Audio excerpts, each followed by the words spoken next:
Assalamualaikum warahmatullahi wabarakatuh. Kita jumpa lagi di hari ini dengan pelajaran bahasa Indonesia. Bagaimana kabar kalian semua?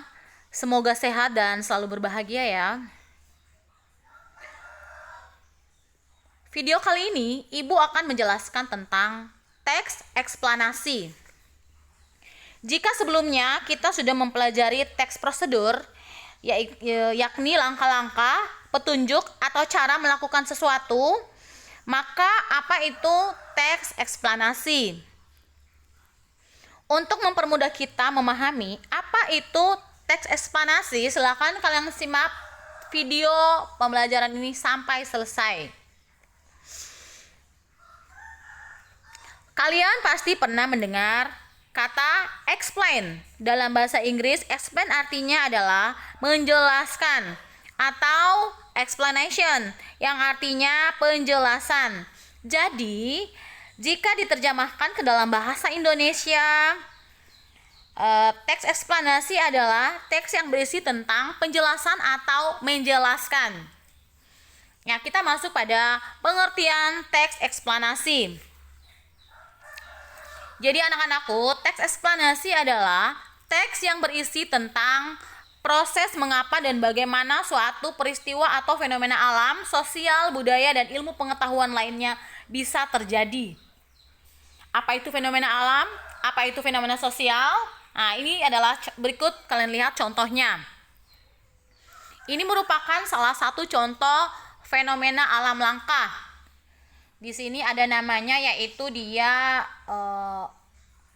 pelangi api.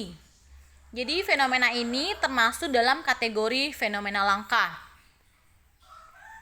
Berikutnya lagi, gerhana matahari total. Masih ingat apa yang terjadi di Indonesia pada tanggal 9 Maret 2016 lalu? Gerhana matahari total yang sangat fenomenal dan merupakan salah satu fenomena unik matahari. Nah, ini merupakan, kalau yang ini dia merupakan contoh fenomena sosial yang sering terjadi di masyarakat atau di sekitar kita. Ini contohnya mudik. Pasti kalian sudah tahu ya, seperti apa itu mudik. Jadi, mudik ini dia merupakan salah satu fenomena sosial yang dimiliki Indonesia.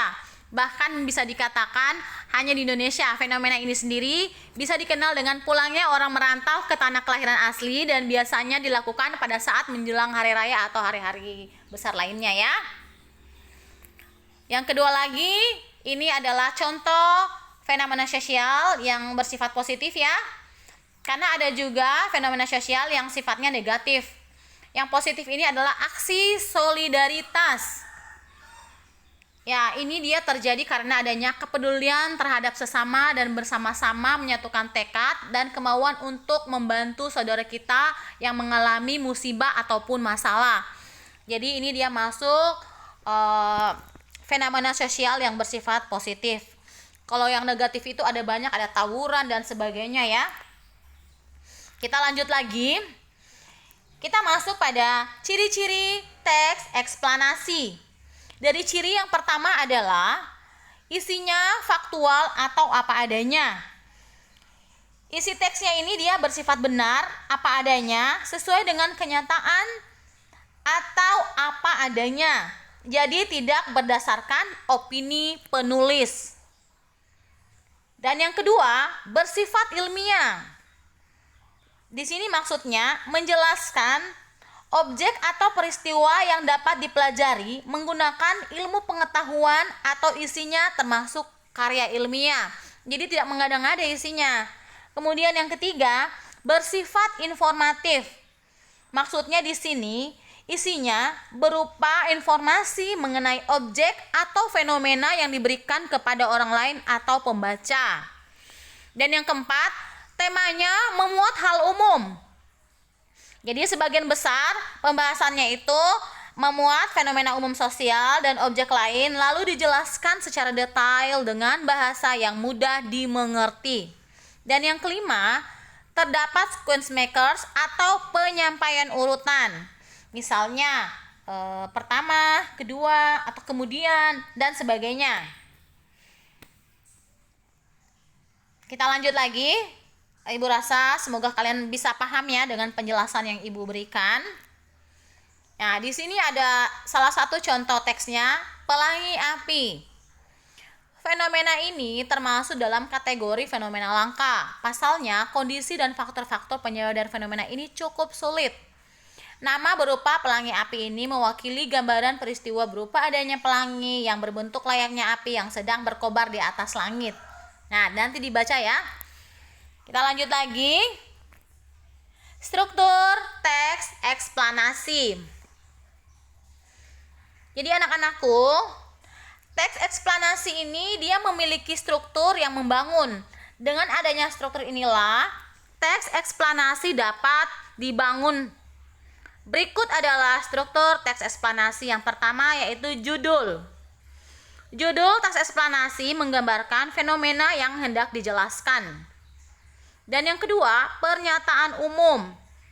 Pernyataan umum dalam teks eksplanasi dapat berupa definisi fenomena yang dijelaskan, karakteristik umum, atau mengapa suatu fenomena terjadi. Jadi dalamnya ini dia berisi pernyataan tentang suatu topik yang akan dijelaskan, proses keberadaannya, proses terjadinya, atau proses terbentuknya dalam suatu teks. Dan yang ketiga, urutan proses terjadinya fenomena. Jadi di sini dia menjelaskan urutan bagaimana terjadinya atau bagaimana cara bekerjanya atau syarat kondisi terjadinya suatu fenomena. Dan yang terakhir adalah interpretasi. Jadi interpretasi ini dia berisi penutup, dapat berisi simpulan atau opini penulis tentang fenomena yang dijelaskan.